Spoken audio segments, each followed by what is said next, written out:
Okay, welcome back to the channel. My name is Michael, and in this video, we're going to be talking about Dougie Hamilton. Now, in a couple of videos ago, we talked about Simon Nemec, and I feel like when you talk about Nemec, you have to talk about Dougie Hamilton.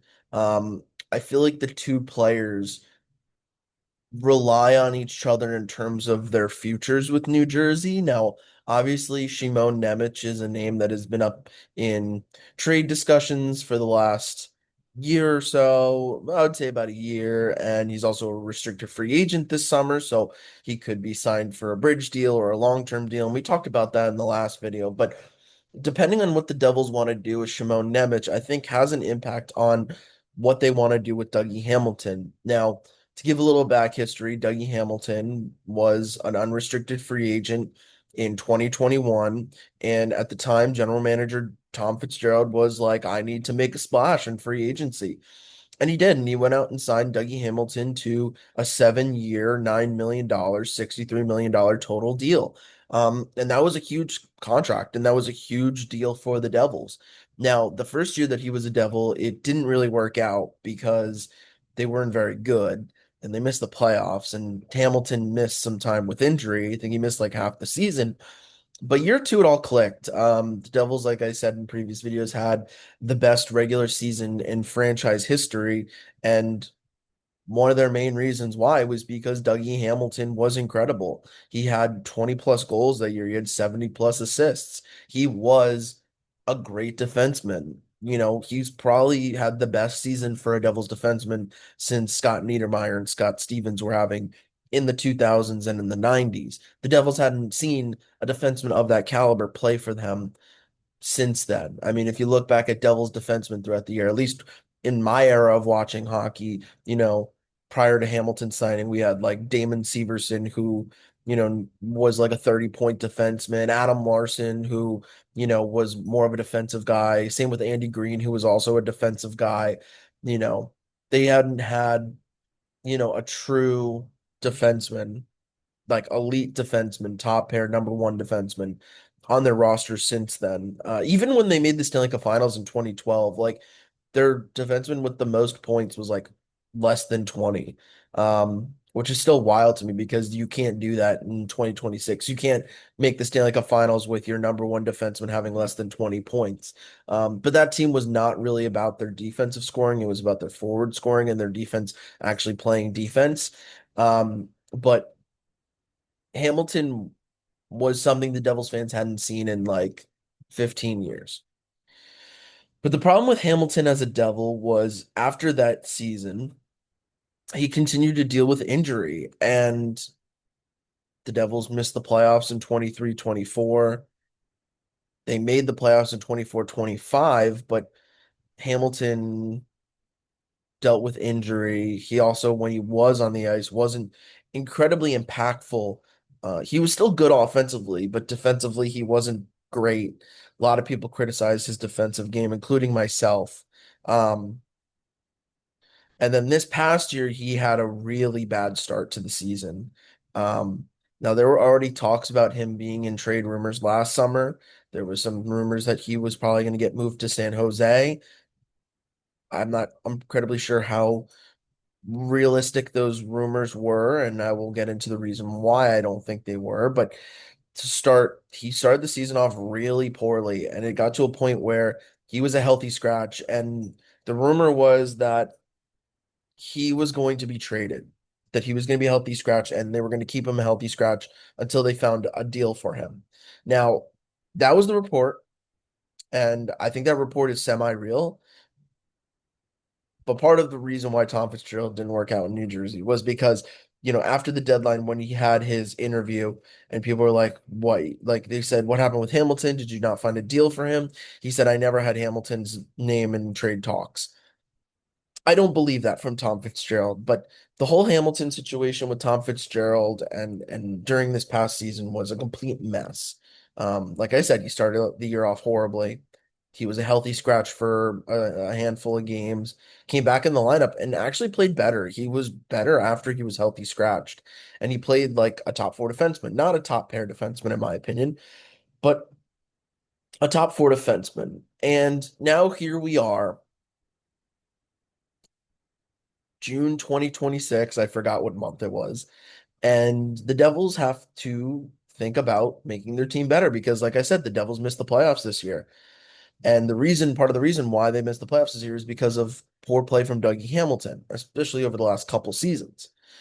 But the thing is, Dougie Hamilton can still be good. This isn't a scenario like where PK was traded to the Devils and had 2 years left, three years left on his deal at $9 million, and he completely fell off the face of the earth, and he wasn't very good anymore. Hamilton at one point was good. He still is a good defenseman, still has value, but there's a few things that go against him. And the first one, we'll talk about him as the player. First off, his defensive game really has regressed just since signing in New Jersey. When he was in Carolina for 3 seasons, he was a very good defender. Um, I think that was probably a product of Carolina's system, but at the same time, his advanced analytic metrics show that he was a really good defender alongside of being really good offensively. Since coming to New Jersey, he's been significantly more offensively gifted, and the defense has been not as good. But the last 2 seasons, his defense has been abysmal. He's been terrible defensively. And it's never okay to not be good defensively as a defenseman, but you can get away with poor defensive play if you are still really good offensively. I mean, I don't want to shout this guy out, but throw him under the bus, but Erik Karlsson is a great example. Erik Karlsson hasn't been good defensively in years, probably since he was traded to San Jose from Ottawa, which was like 8 years ago or something like that, 9 years ago, however long ago it was. But the difference is that Erik Karlsson is one of the best offensive defensemen in the league. Now, again, it's 2026. Erik Karlsson is a veteran now, but even though Erik Karlsson wasn't very good defensively, he was still racking up offensive points. So you can basically say that it weighs it out a little bit. The problem with Hamilton is that his defense isn't good, but his offense is starting to not get good. Like I said, to start this season, he was abysmal offensively. And I think when you look at the future of Dougie Hamilton, is I feel like you already know the defense isn't going to be great. Even if he plays better this year defensively, you kind of know the defense isn't going to be great. But what is his offense? Is he going to be 50 plus points? Is he going to be 60 plus, 70 plus? I don't think 60 or 70 plus are possible for him anymore. He would need to have an incredible season. But can he be a 50-point defenseman again? Can he even be a 40-point defenseman again? Those are real questions that the Devils need to think about when it comes to Dougie Hamilton. The more important thing with Dougie Hamilton is his price tag is $9 million. Obviously, the cap's going up, so more players are getting higher salaries, yearly salaries. But with Hamilton, still $9 million is first pairing defenseman numbers. And the Devils have two players right now that are making $9 million a year. Luke Hughes, who the Devils still view, and I still view, in my opinion, as the Devils' future number one defenseman. He struggled this season. I think Luke Hughes struggled this season probably mainly due to him missing an entire training camp because of his dispute with Tom Fitzgerald, which is another knock against Tom Fitzgerald. But you can't have two defensemen making $9 million when they both don't produce more than 40, 50 points and are both not very good defensively. On top of that, Simon Nemec, you have to re-sign Simon Nemec. Do you want to go long term with him? If you go long term with him, you can't really afford to keep those three defensemen making that much money. One of them has to go, and I don't think Nemec or Hughes would go if you re-sign Nemec. Um, so there's Hamilton's future in New Jersey really kind of is dependent on Simon Nemec. I think if the Devils were to re-sign Simon Nemec, whether that's to a bridge deal or to a long-term deal, I think Hamilton would be traded because they can use that $9 million better. They might have to retain a little bit. I'm not sure what a trade would look like, but they could, like I said, they can use that $9 million of cap space in better usage. Also, I assume if you go long term or even bridge term with Nemec, you're going to elevate him in the lineup. Right now the Devils' right side is when healthy, Hamilton, Pesci, Nemec, and Kovacevic. There's four guys for those three spots, and Hamilton and Pesci is above Nemec in that list. I think if you do sign Nemec, Nemec moves up in the lineup to a first or second pair, which you could argue whether that's good or not. I don't necessarily think it is, but I do see the potential still with Nemec. He was a second overall pick 4 years, but you're not going to have a $9 million player playing on the bottom pair when you need all the money that you can to make a better team, to make a playoff team, a team that should be in the playoffs. Not a team that is still rebuilding or a team that is here or there. You have Jack Hughes, you have Nico Hischier, you have Jesper Bratt, you have Luke Hughes. You need to be a playoff team. So I think if the Devils do re-sign Nemec, they'll probably trade Hamilton. I think if they trade Nemec, I wouldn't. If they trade Nemec, I wouldn't say that they wouldn't trade Hamilton. I still think that there's a possibility they would, but I think that his job security with the Devils is way more. He's way more likely to stay with the Devils than being traded if Nemec is traded. As for what I want to happen, it's tough. I personally would be of the belief that I think the Devils should move on from Hamilton. I'm nervous about his future, his short-term future. Um, you know, is he going to be good next year? He still has 2 more years left on his deal. If he's terrible next year, you might not even be able to move him. But I'm also not opposed to trading Nemitz either.